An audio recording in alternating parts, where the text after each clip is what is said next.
avec une motivation réelle.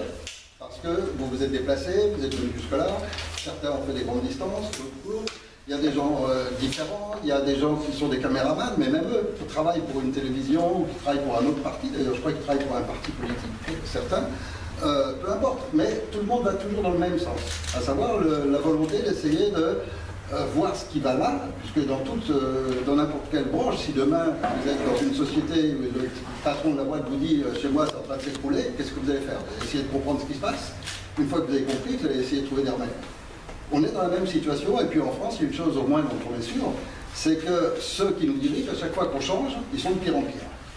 Ça, je crois que c'est un constat qui est... Plus on est vieux, et plus on les a vécus. Donc moi, j'ai connu depuis De Gaulle, je les ai vus succéder, puis j'ai toujours vu de pire en pire en pire. La corruption ne cesse d'augmenter, les lois vont plutôt contre le peuple que pour le peuple, et puis si on regarde dans nos poches, il y en a de moins en moins. Et on voit que ce schéma, bon, alors qu'on cherche. Moi, j'ai commencé à chercher dans les années 90, parce qu'il y avait des choses toutes bêtes. On est tous pareils, il y a des fois des choses qu'on ne comprend pas. Et quand on ne comprend pas, on cherche.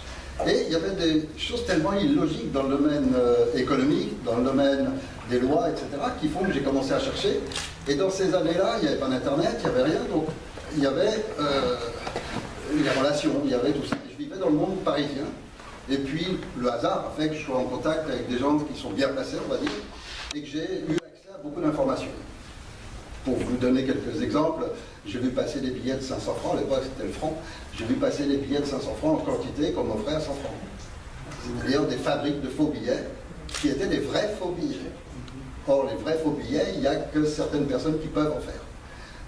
J'ai vu passer des faux passeports en quantité, des faux papiers en quantité, des fausses cartes bleues en quantité, et tout ça dans le cadre de partis politiques toujours. Et ces gens venaient chez nous, puisque je travaillais dans une société de finance et de placement financier, et ces gens venaient chez nous avec des véritables valises. Les personnes un peu âgées ici, on se rappelle peut-être encore une affaire qui s'appelle l'affaire Boule-Boule. L'argent n'a jamais été retrouvé officiellement, moi je peux vous dire où il est, il a construit un village. 1026 villas à Tenerife qui s'appelle Soignoasson. Et il se balade librement, et il encaisse ses loyers librement, tranquillement, etc. Et ça depuis 25 ans, 30 ans. C'est une affaire qui remonte à 25 ou 30 ans.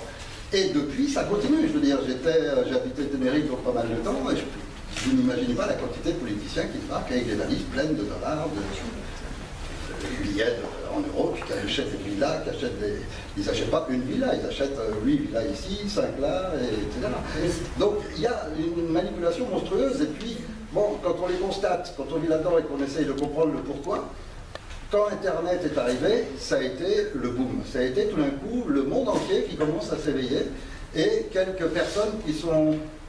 Il y a des gens avant Internet qui avaient déjà découvert des choses par leur vie professionnelle, tels que William Guicard, qui était un officier de renseignement canadien, et qui avait découvert énormément de choses durant la guerre, qui avait découvert certaines influences, et qui avait commencé à dénoncer ce qu'on appelle maintenant couramment le nouvel ordre mondial.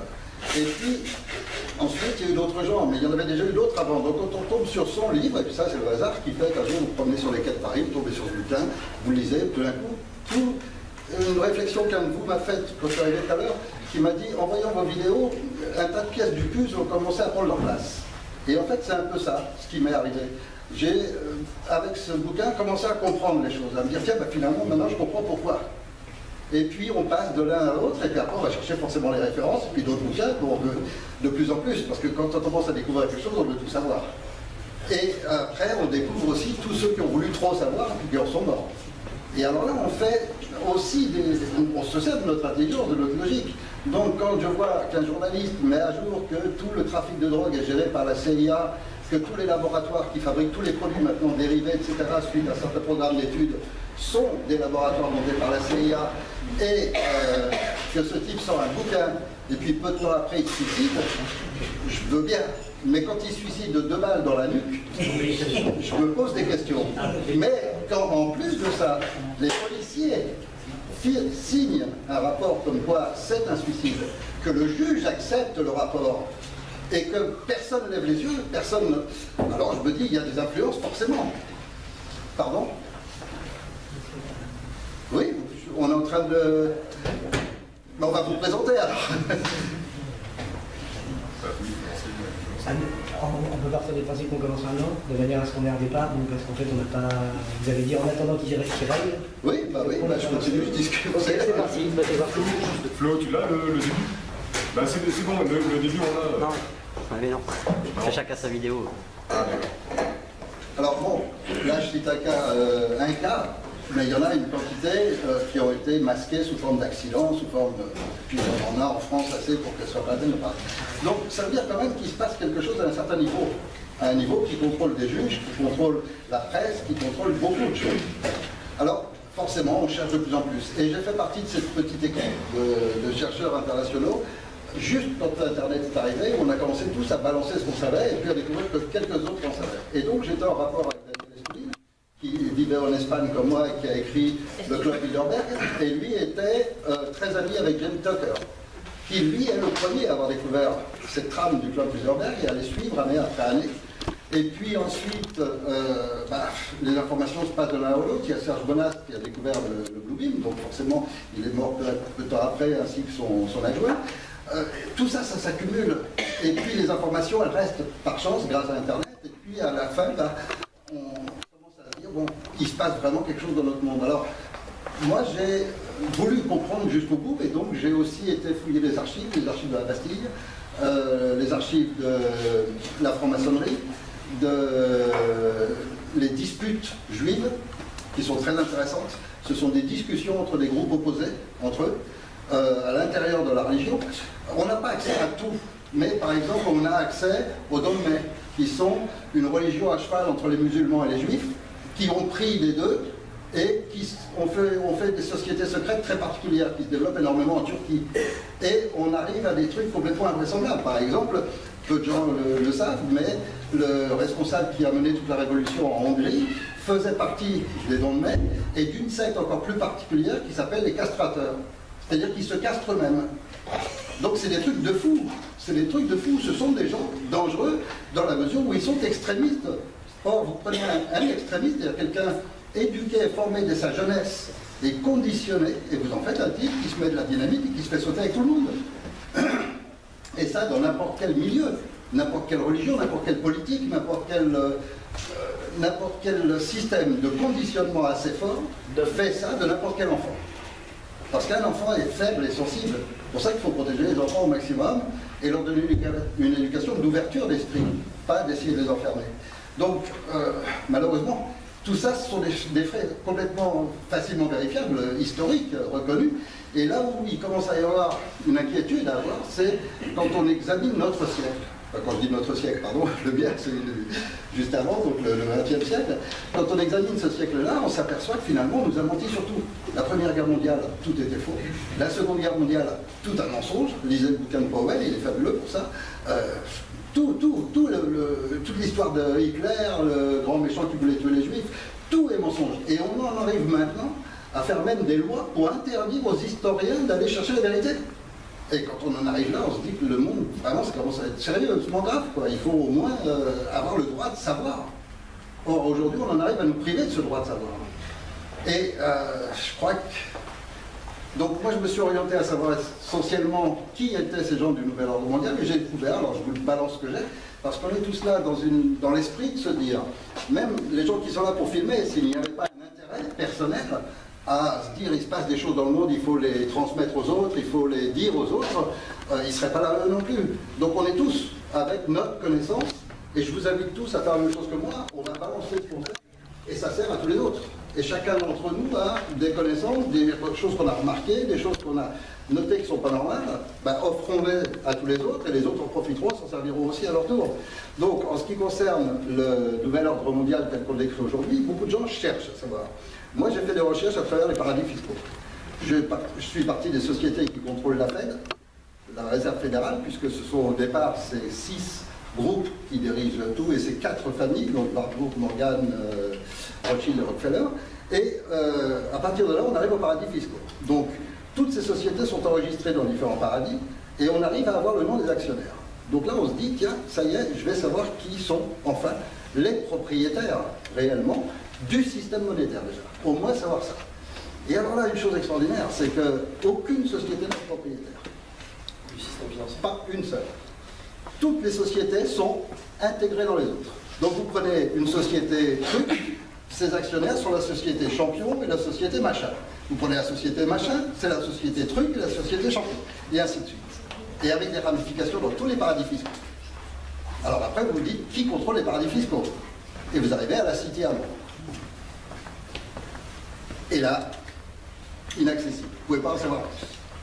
Donc, après, j'ai cherché au niveau des concepts même, à savoir comment des gens peuvent encourager, animer, faciliter des sacrifices d'enfants, des cérémonies monstrueuses, etc. Et en ce moment, au Mexique, ils découpent des charniers en quantité.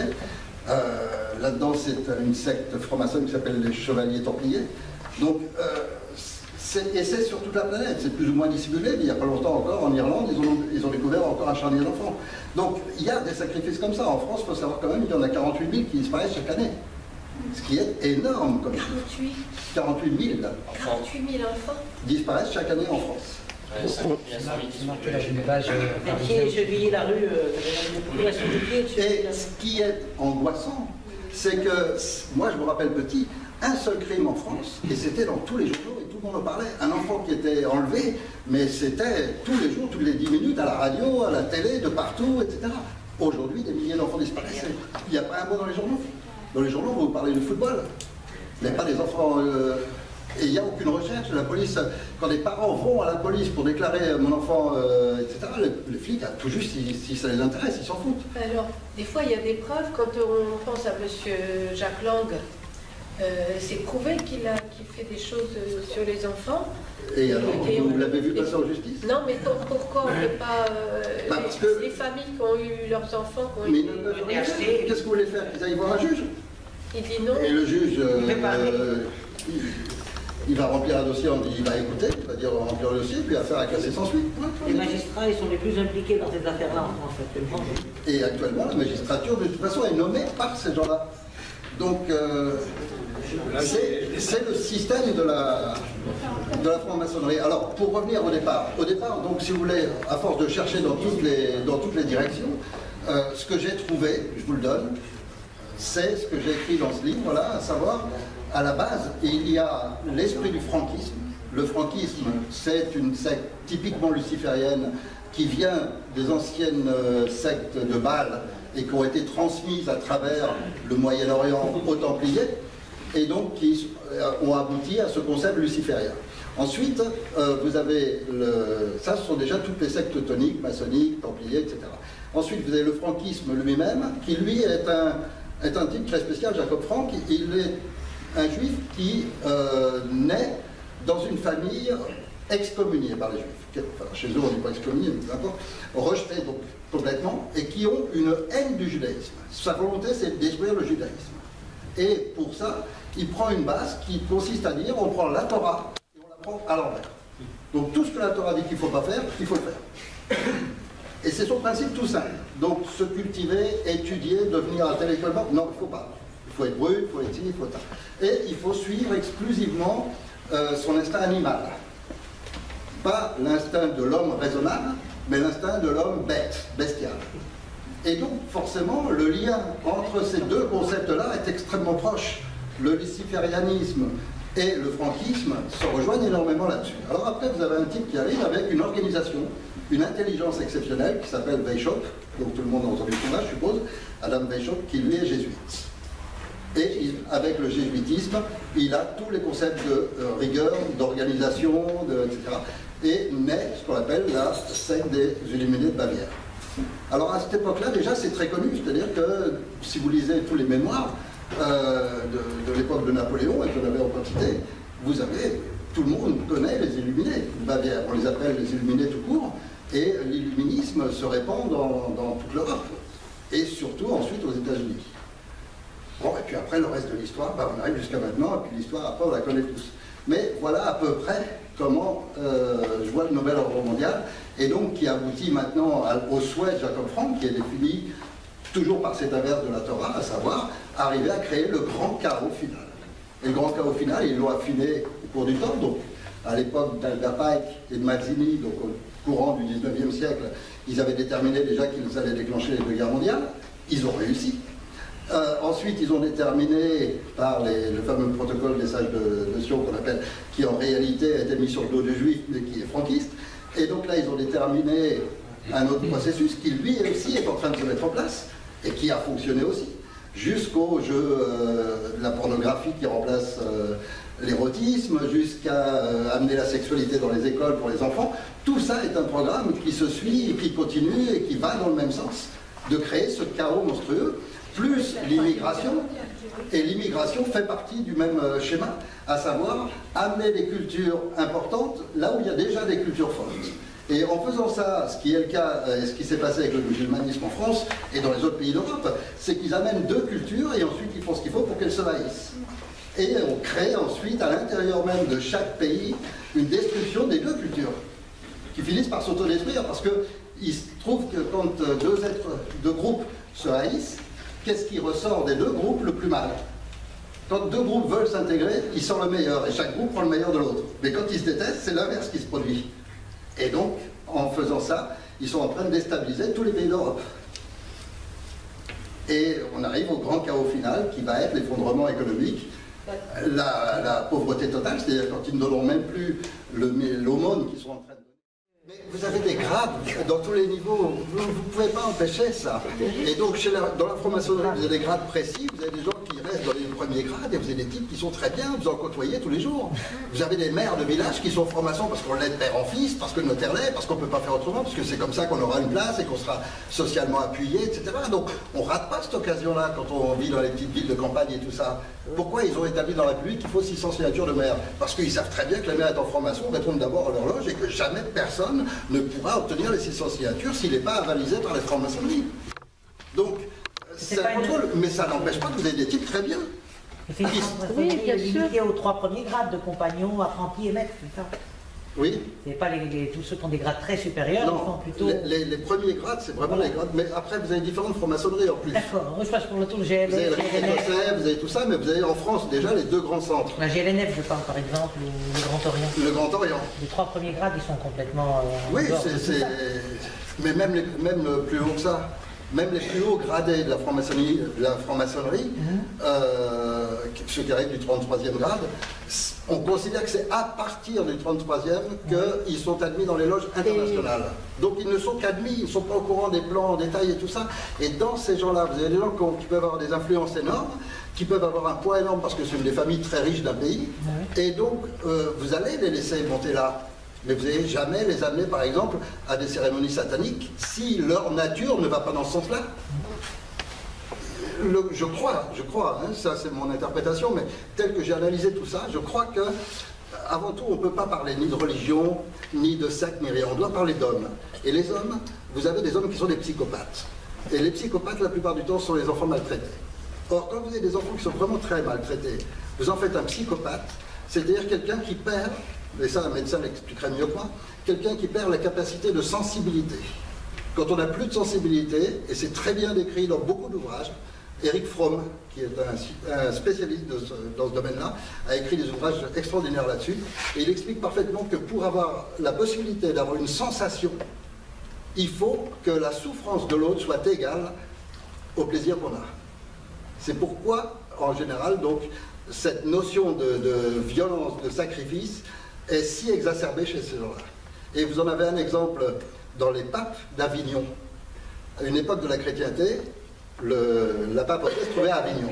Et les papes d'Avignon avaient créé 2 salles qui se touchaient, et ils n'avaient pas voulu de mur entre les deux, mais des toiles seulement, pour que les bruits s'entendent.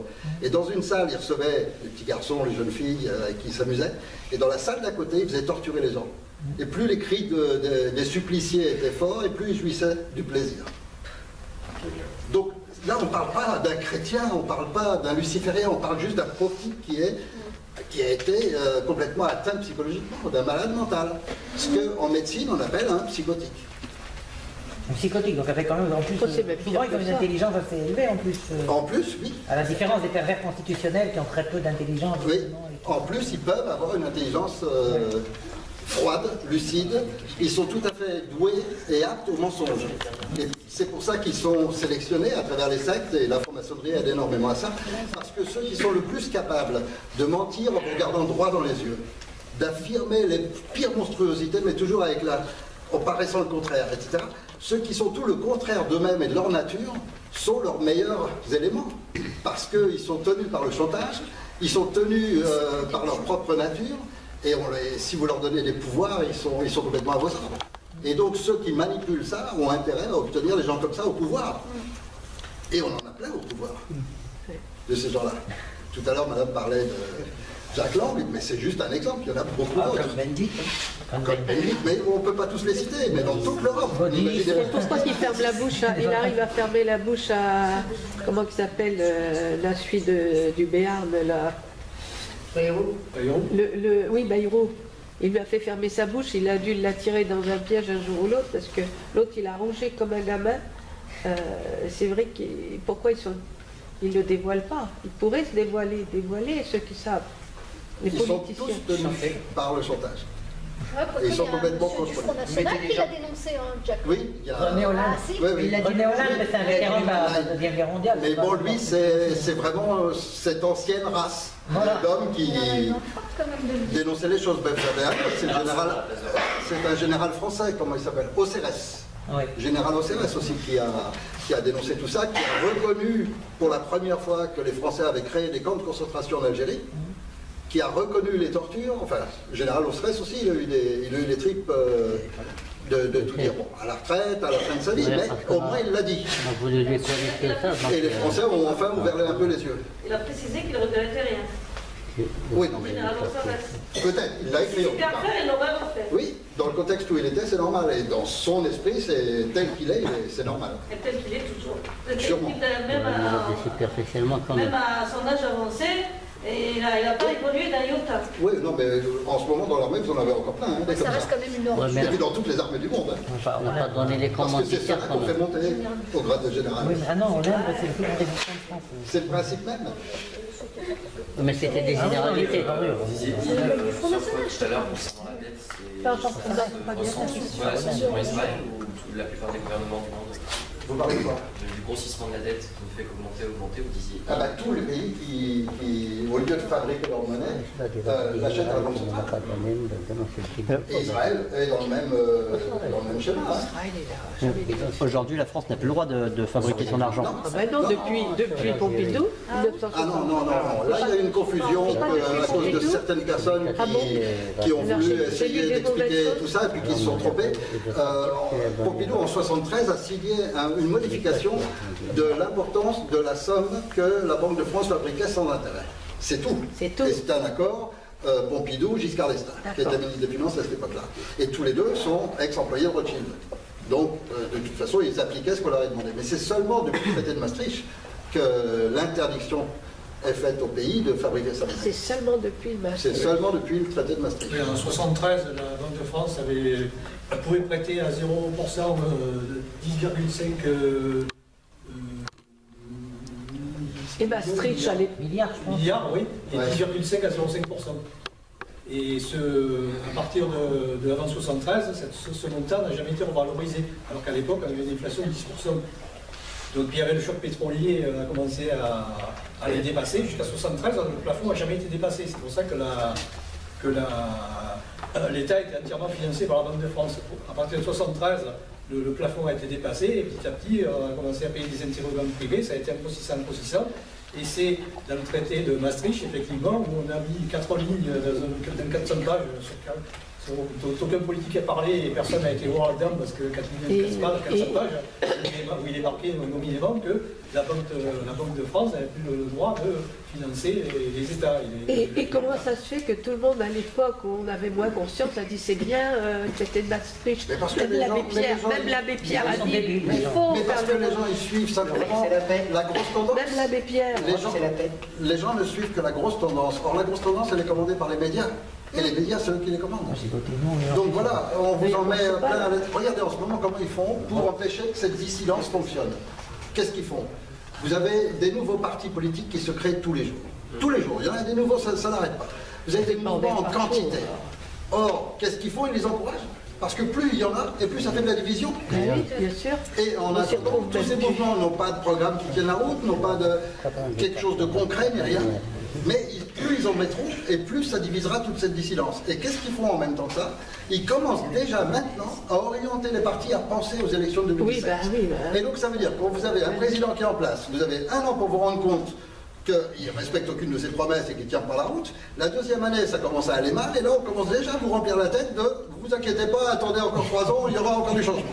Et qu'est-ce qu'ils font les Français? Ils entendent ça 10 fois par jour entre la télé, la radio, les journaux, les partis eux-mêmes qui parlent de leurs meneurs qu'ils vont, avec qui tout va changer en 2017.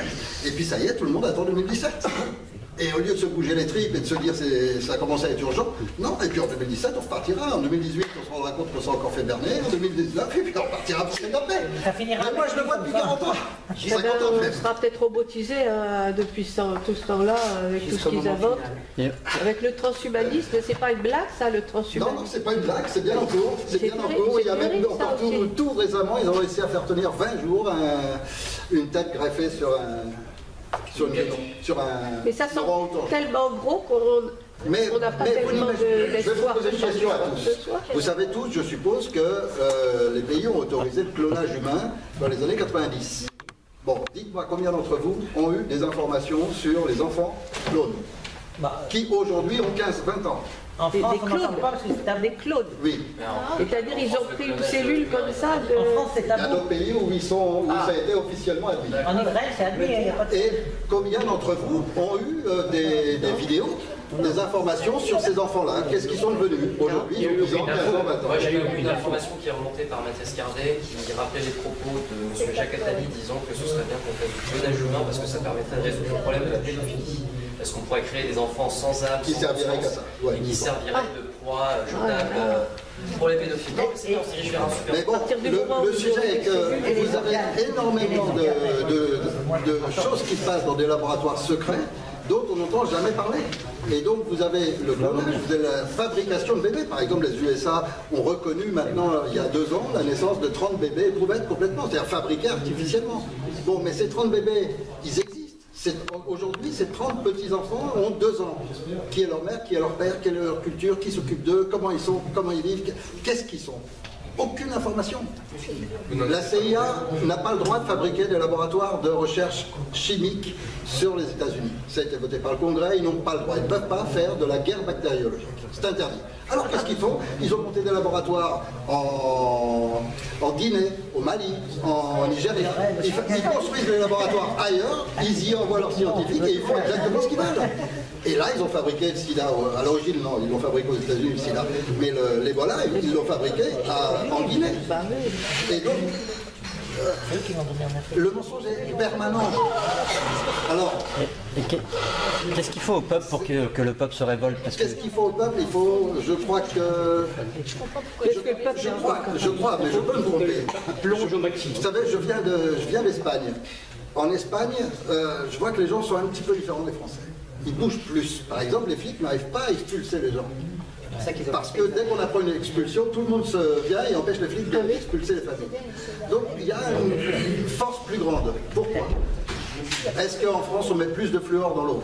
Car on sait depuis le début du siècle dernier que des toutes petites doses de fluor dans l'eau ajoutée diminuent la capacité de la volonté de résistance, la volonté de révolte. On sait qu'à ça s'ajoute l'aluminium et le mercure qui ont le même effet. Je vois du rouge. Et ça, on en rajoute aussi.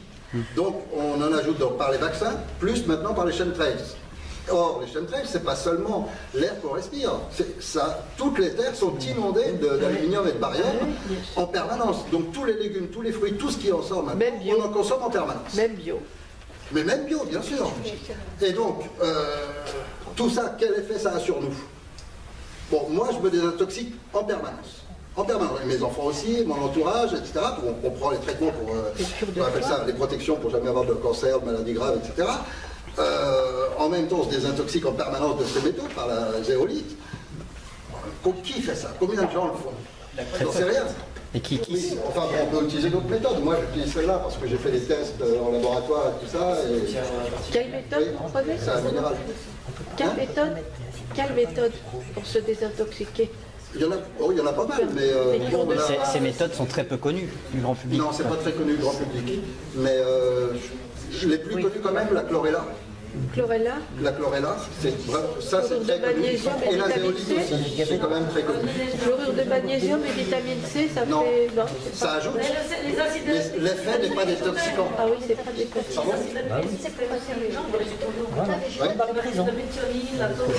Oui, mais la détoxication réellement, c'est surtout zéolite et chlorella. En une volonté, c'est qu'on ait un petit groupe ici, et puis en même temps en France, en ce moment, il se passe d'autres réunions du même genre. Et si chacun d'entre vous provoque la même chose, comme l'a fait Jean-Paul ici, eh bien demain, ce sera 10 fois ça, ici dans cette région, et 10 fois en Toulouse, et 10 fois à Marseille, et 10 fois à Lyon, et dans 5 mois, on aura le nombre qu'il nous faut, pour une autre opération qui est prévue. Donc on parlera du 14 juillet tout à l'heure, après ce petit passage. Est-ce qu'il y a d'autres questions sur le nouvel ordre mondial? Ces groupes d'influence Bilderberg, etc., est-ce qu'ils fonctionnent à l'unisson ou est-ce qu'il y a des dissensions entre eux? Non, ils sont complètement à l'unisson. D'accord. Le club Bilderberg est la réunion de toutes les familles les plus riches du monde qui a un outil avec ce club Bilderberg pour une fois par an inviter tous les acteurs qui peuvent leur être utiles pour l'année qui vient. Et donc il les invite et ensuite il les nomme, il les finance, où il faut ce qu'il faut. etc. Et en même temps ils sont liés avec la trilatérale, avec le CFR, avec tout ça. Il y a une multitude de ces... Donc il n'y a pas de guerre intestine entre eux, ils marchent vraiment tous au même pas. Non, parce qu'en même temps, c'est le concept aussi psychique de ces gens-là. Ils n'ont pas de sentiments, c'est-à-dire qu'ils n'ont pas un lien d'amour ou de relation amicale ou quoi. Alors, ils n'ont pas ce lien. C'est chacun pour soi. Simplement, comme on veut la même chose, on est ensemble et on marche ensemble. Mais si je peux le bouffer au passage, je le ferai.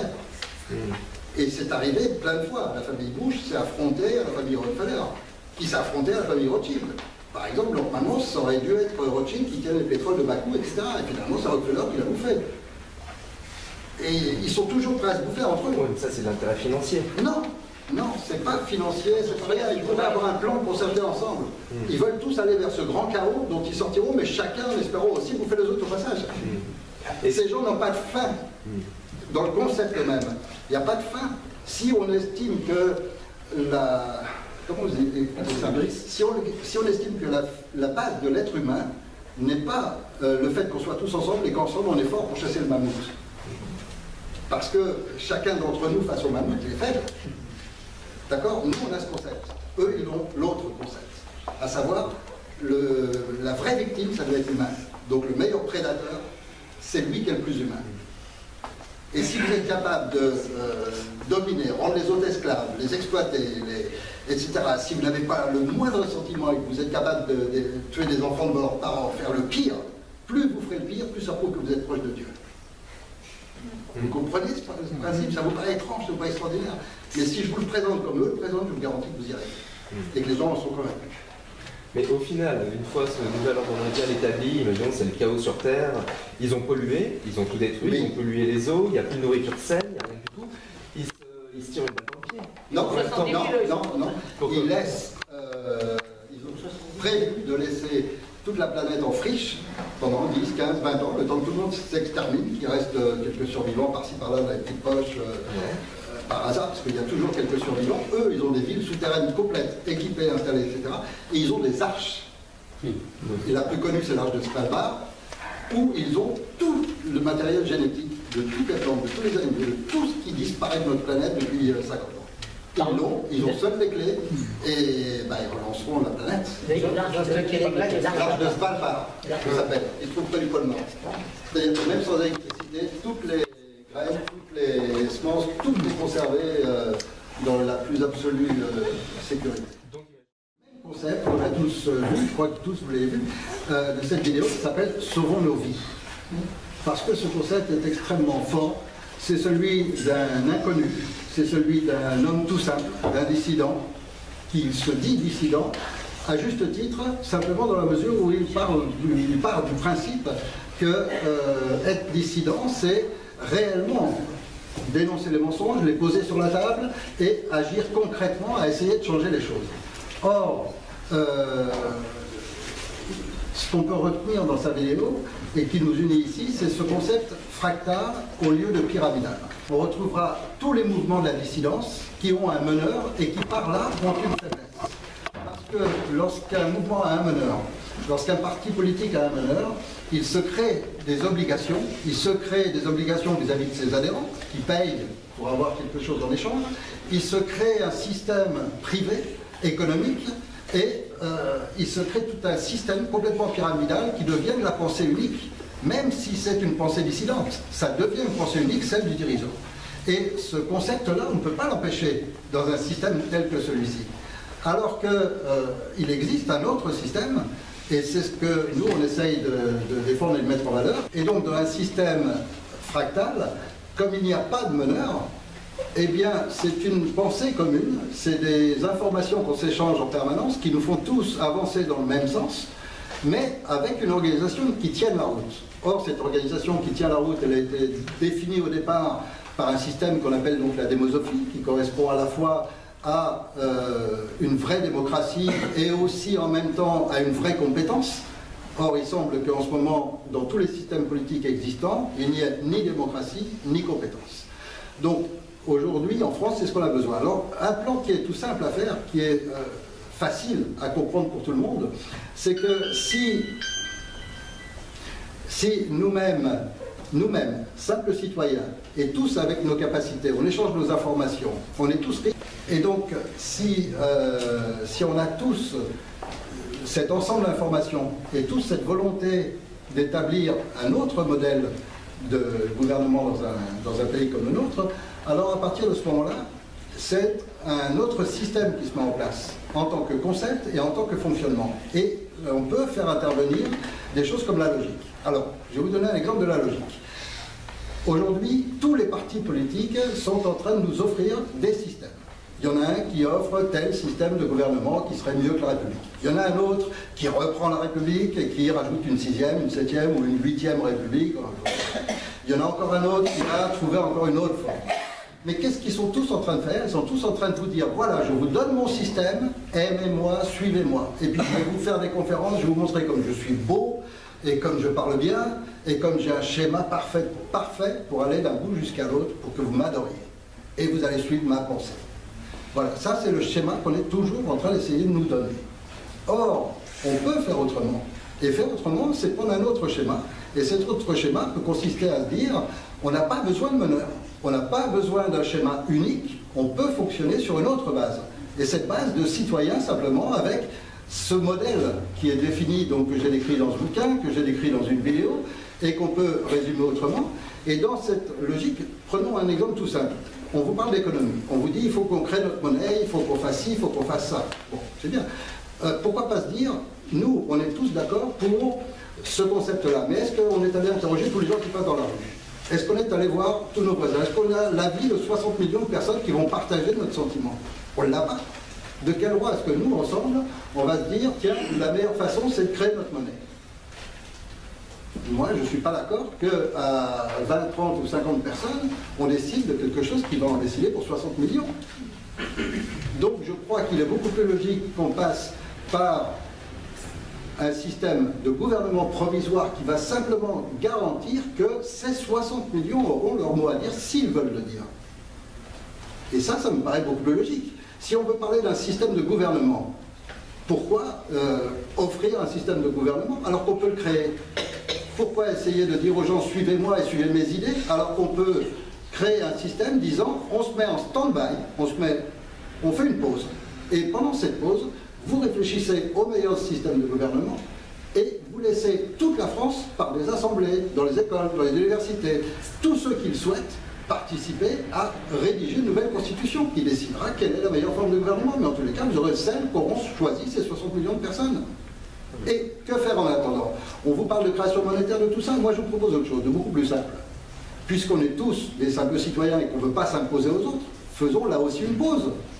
Disons qu'on établit notre gouvernement provisoire. On a tout un schéma qu'on est en train de mettre en place et de continuer tous ensemble. Et merci d'être là parce qu'on va pouvoir avancer encore plus vite. Mais grâce à ce schéma, on peut peut-être réussir cette opération du 14 juillet. Et amener tous les autres mouvements à nous joindre. Pourquoi? Tout simplement parce que on ne leur demande pas de nous suivre, on leur demande d'être là, et ce pouvoir qu'ils veulent, on va leur donner. C'est-à-dire qu'on va créer un gouvernement provisoire où ils auront tous leur place. Ils sont tous invités à y participer, et comme nous, ce qu'on propose, c'est une pause, eh bien, cette pause, calculez-la maintenant. On arrête, par exemple, de financer l'Europe. On arrête et on suspend le paiement de la dette. On laissera les Français décider, quand ils auront rédigé leur constitution, ils décideront s'ils veulent payer la dette aux banques, s'ils veulent payer l'Europe, s'ils veulent payer l'OTAN. Ils décideront. Mais en attendant, on suspend, jusqu'à ce qu'ils prennent une décision. Or, qu'est-ce qu'elle fait, cette suspension? Cette suspension, elle fait qu'on n'a pas à sortir 70 milliards d'euros. On n'a pas besoin de les donner, puisqu'on est en suspension. Alors, en attendant, on va se les partager. Et si on se les partage, faites le calcul. On peut se permettre aujourd'hui de mettre en place un gouvernement provisoire et de donner 2 000 € par mois à chaque famille de France pendant 1 an, jusqu'à ce qu'on ait rédigé notre constitution. Qu'est-ce qu'on fait? En même temps qu'on rédige cette constitution, on relance complètement notre économie. Chaque famille qui a 2 000 € de plus, qu'elle travaille ou qu'elle ne travaille pas, il les a automatiquement.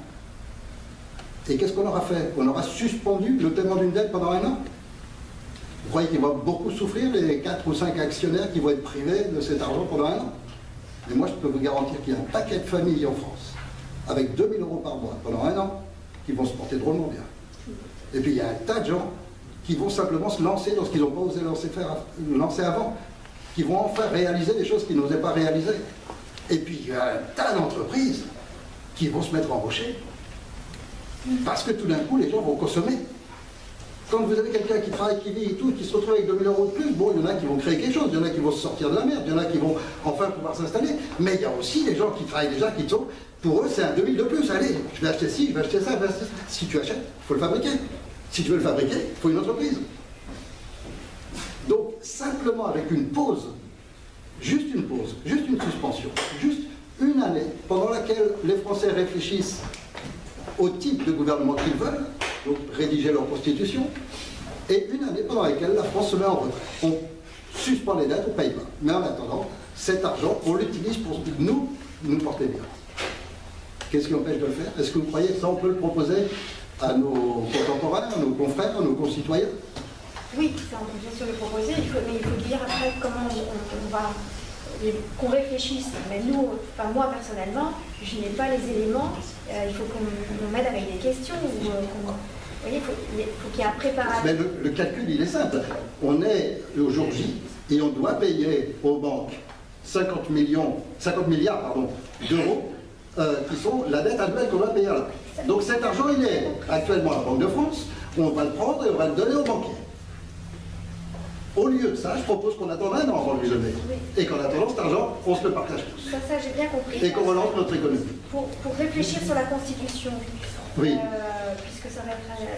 Mais à partir du moment où on établit notre propre gouvernement provisoire, ce gouvernement a une chaîne de télévision qui va être nationale, sur laquelle il va pouvoir ouvrir un débat, par exemple, tous les jours d'1 heure, avec tous les intervenants, tous les mouvements dissidents, tous ceux qui le désirent pourront participer à ces débats et permettre aux Français qui s'intéressent au sujet et qui veulent participer à ça, de capter toutes les informations et puis enfin de voir révéler pas mal de vérités qui aujourd'hui sont cachées et de découvrir un petit peu la réalité du monde pour se dire, bon voilà la meilleure formule. Alors peut-être qu'au bout d'1 an, les Français vont rédiger une constitution en disant, bon ben finalement on a réfléchi tous ensemble, de tous les coins de France, les étudiants, les écoliers, les lycéens, les professionnels de telle branche, ils ont tous choisi que finalement le mieux c'est qu'on ait un dictateur et qu'on soit tous ses esclaves. Bon, si 60 millions de personnes choisissent ça, bah, on ne va pas discuter, c'est leur choix. C'est leur choix. Maintenant, si, bien sûr très peu, mais imaginez un peu dans toutes les écoles, la quantité d'étudiants, la quantité de lycéens, la quantité de jeunes au chômage aujourd'hui, si on leur disait, mais est-ce que vous n'avez pas envie de vous réunir et de réfléchir à un autre mode de fonctionnement que d'avoir une caste de politiciens qui décident des lois et qui décident de votre façon de vivre, alors qu'eux ne se l'appliquent pas pour eux, au passage. Hein. Est-ce que vous pensez que ça, c'est le modèle définitif de la vie de l'être humain sur Terre? C'est d'avoir une petite caste qui gère la vie de tous les autres. Ou est-ce que vous pensez qu'il peut y avoir d'autres systèmes? Je vous garantis que tous les jeunes, et discuter avec n'importe quel gamin de n'importe quelle cité, de n'importe quelle banlieue, il vous dira, il y a sûrement quelque chose de plus juste, de plus équitable. Or, la justice, tout le monde la voudrait. Et elle n'existe plus du tout en France. Et est-ce que ça ne rejoint pas le mouvement d'Étienne Chouard qui demande à chacun d'entre nous? Mais tous les mouvements se rejoignent. Tous les mouvements se rejoignent. Ça se rejoint aussi. Tous les mouvements se rejoignent, mais ils n'ont rien de concret. De concret. Ici, il y a des ateliers de création. Oui, mais des ateliers, des discussions, des conférences, tout ce que vous voulez. Je vous parle de quelque chose de concret. Concrètement, faire quelque chose. Or, j'espère bien que Étienne Chouard, ses ateliers, ses amis, ses copains, son frère, son père et sa mère, ils seront tous là le 14 juillet. Oui, voilà. Et puis il y aura aussi tous les autres que vous pourrez me citer. Donc vous allez me dire, ils sont dissidents. Vous comprenez ce que je veux dire? Il faut que, et ça c'est votre travail, il ne faut pas croire que je suis un meneur. Surtout pas, ne regardez pas moi, regardez-le lui, regardez-le lui. Je crois qu'en tant que concept, je parle bien du concept, en tant que concept, en tant qu'idée, le fait de respecter le fait que ce soit tous les Français ensemble qui à la finale décident de tout. Est-ce qu'on sort de l'OTAN, est-ce qu'on sort de l'Europe, est-ce qu'on sort de l'euro, est-ce qu'on annule complètement la dette bancaire, etc., etc., etc. On est 60 millions, on est sur un territoire. Tout le monde a son mot à dire, tout le monde a le droit de participer. Ceux qui ont le droit aussi de dire « moi ça ne m'intéresse pas », faites comme vous voulez, ça veut dire « je vous laisse faire et quoi que vous fassiez, pour moi je l'adopte ». Voilà ce que veut dire ceux qui ne voudront pas que ça ne m'intéresse pas, et c'est leur droit. L'être humain, quand il naît, il n'a personne au-dessus, il n'y a pas de raison qu'il ait quelqu'un au-dessus. Donc on est tous exactement pareil et dans la même situation. Je m'en vais d'ici, n'importe qui peut prendre ma place et il va parler comme moi. Le droit divin alors oui, il y a eu tout un enchaînement du droit divin, de tout ça, mais c'est fini, je veux dire, aujourd'hui, ça y est, on est réglé. Et concrètement, justement, comment on touche 60 millions de personnes? On n'a pas accès à TF1, Canal+, M6, à toute cette entreprise d'embrigadement et de lobotomisation. Comment est-ce qu'on peut réveiller? Je ne sais pas si on peut dire devant les caméras comment on va faire. On a toute une équipe, dont aujourd'hui, que vous rejoignez, si vous le voulez, qui a déjà commencé à penser tout un plan, tout un programme, etc., qui commence par une multitude de petites réunions, parce qu'on essaye de ne pas attirer l'attention, de ne pas avoir trop d'officiers de renseignement généraux, trop de policiers. Alors on a fait ce déjà, il y en aura un dans la salle, hein, c'est sûr et certain. Donc on va essayer de garder une multitude de réunions, et par ces multitudes de réunions, à chaque fois, on va essayer de convaincre ceux qui sont présents. Donc aujourd'hui, vous qui êtes là, on va essayer de vous convaincre de faire ce que nous, on vient de faire. Qu'est-ce qu'on a fait? On a été parler, discuter, passer une annonce sur la web, on a mis en place des prospectus et fait en sorte de faire savoir qu'on invitait nos concitoyens à participer à une discussion comme ça, à s'échanger des informations et à convoquer à leur tour une nouvelle réunion. Or, ici, admettons que seulement la moitié d'entre vous déclencher une réunion à nouveau dans 3 semaines, alors on aura 15, 20 nouvelles réunions. En ce moment, il se passe la même chose à Toulouse, à Marseille, à Lyon, et on continue, et dans toute la France. En combien de temps croyez-vous qu'on arrive à ce qu'on ait des conférences de 3 à 500 personnes? Ne serait-ce qu'en mars-avril, on sera déjà avec des conférences qui se dérouleront comme ça de 3 à 500 personnes. Il suffit d'avoir lu ce petit bouquin et on a toutes les informations nécessaires. On peut aborder tous les sujets. Et en ce qui concerne les gens qui viennent, ils viennent pour l'idée globale, pour le concept général. Ils ne viennent pas pour un sujet précis. Donc on n'est pas obligé de toucher tous les sujets. Quand je fais les ateliers, moi je parle beaucoup de médecine, parce que c'est ma branche et que je connais. Donc effectivement, je peux le faire. Mais un autre, c'est le cas de Jean-Paul par exemple, est physicien, c'est un scientifique. Lui, son domaine dans lequel il s'est passionné depuis quelque temps, c'est la finance et les mouvements et les flux économiques. Bon, il va s'orienter dans le domaine qu'il connaît le mieux et vous permettre d'accéder à un tas d'informations qui sont... et puis ainsi de suite. Et vous ferez la même chose demain. Vous allez faire une réunion, vous aurez un de nous qui vous assiste, comme moi je suis ici pour lui donner un coup de main, comme demain c'est vous qui le faites, et c'est un autre qui vous donne un coup de main, et ainsi de suite. Et tous on s'entraide. Parce que nous ne sommes pas des conférenciers professionnels, nous ne sommes pas des rhétoriciens, ni des sophistes. Donc on n'a pas cet art des politiciens de faire le beau, de savoir faire des phrases parfaitement enchaînées, de savoir faire des trucs qui démontrent les choses parfaitement. On parle avec notre logique, avec notre cœur, avec notre sensibilité, avec notre bon sens. Et rien qu'avec ça, je sais pas, peut-être qu'on arrive à convaincre, peut-être qu'on arrive à se dire, bon, si on est bien conscient, on ne peut pas, quoi qu'on fasse, on ne peut pas faire pire que ceux qui dirigent notre pays actuellement. C'est impossible. Ça c'est clair. Et je crois que tout le monde est d'accord là-dessus. Alors faisons-le. De toute façon, pour le nombre, c'est une progression exponentielle. Hein. Prenez un qui en donne 5 au bout de 3 semaines, et c'est les 5 qui chacun donne 5. Je n'ai pas fait le calcul, mais... Et regardez un petit peu ce qui se passe actuellement. Vous avez des révolutions à tous les coins de France. Vous avez des agriculteurs qui viennent de tout bousiller là dans le sud. Vous avez des agriculteurs qui viennent de tout bousiller en Lorraine. D'ailleurs, j'ai une réunion avec eux là dans 7 jours. Etc. Et parce qu'on touche aussi beaucoup de secteurs professionnels. Alors, ces agriculteurs, ils sont tous en contact ensemble. Ils souffrent tous des mêmes choses, parce que vous n'imaginez pas les normes qu'on leur met, etc., pour les empêcher de travailler et de gagner leur vie. Or, ces gens souffrent. Maintenant, je vous défie de trouver une catégorie professionnelle en France, à part les politiciens, qui va vous dire ouais, pour nous, tout va super bien. Non. J'ai des amis médecins, dentistes ou autres, qui dire mais ils nous sont en train de nous rajouter des normes. Finalement, maintenant, je travaille. Sur une journée de 12 heures de travail, je suis obligé de rajouter encore une de plus pour arriver à payer tout ce qu'ils me demandent en plus. Sans compter que maintenant, on m'interdit même de soigner correctement mes patients, parce qu'on m'a mis des normes qui m'interdisent d'utiliser tel et tel traitement. C'est terrible. Croyez-moi, pour un médecin, psychologiquement, quand il sait qu'il a un traitement qui soigne et qu'il a une loi qui lui interdit de le faire, c'est terrible. Ils sont condamnés, les médecins. Dans tous les domaines, il n'y a pas une profession qui va bien. Or, qu'est-ce qu'on fait quand on se réunit comme ça? Un d'entre vous, il est médecin, il va convoquer 10-15 de ses collègues, organiser une réunion avec eux, un d'entre nous va se joindre à la réunion pour aborder les autres sujets, et puis on va parler tous ensemble, et puis chacun d'entre eux va refaire la même chose à son tour. Et puis avec les agriculteurs, et puis avec les routiers, et puis avec la police, avec la gendarmerie, parce qu'eux aussi ils souffrent. Vous croyez que c'est marrant pour un mec qui est gendarme, que son père il peut être agriculteur, que son fils il va à l'école avec le copain de l'autre, etc. Et puis il reçoit un ordre. Et puis, qu'est-ce qu'il peut faire? Il est obligé d'exécuter parce qu'il a été conditionné pour ça, parce qu'on le travaille pour ça, parce qu'on le forme pour ça. Parce qu'en plus de ça, ils ont mis sur la police des normes que vous n'imaginez même pas. Ils ont mis sur la police des normes vicieuses. Et là-dessus, on leur met des faveurs spéciales de crédit presque sans intérêt, etc. Vous voyez que c'est un avantage? Avec ça, ils les tiennent par les couilles. Alors, croyez-moi que les ordres, ils ne les discutent pas. Il est obligé de dire. Ils n'ont pas le choix. Mais est-ce qu'ils ont une qualité de vie? Est-ce que ça répond à leur déontologie? Est-ce que ça répond à leur désir initiaux quand ils sont rentrés dans ces corps? À 99% non. Mais ils n'ont pas le choix. Et donc, ce sont des gens qui ne sont pas heureux dans ce qu'ils font. Mettez-vous à la place d'un flic qui était, pour une raison X, il est rentré dans la police, etc. Le mec, il s'attend à faire quoi? Il s'attend à choper des voleurs, il s'attend au truc qu'il a vu à la télé, parce que c'est tout ça dans l'imaginaire. Donc les enquêtes policières, d'aider les juges aussi. Et puis qu'est-ce qu'on lui fait faire? On lui fait se planquer derrière un arbre avec un radar toute la journée pour essayer de piquer 100 € à un pauvre mec qui revient du boulot. Vous croyez que le mec, il est fier de faire ça?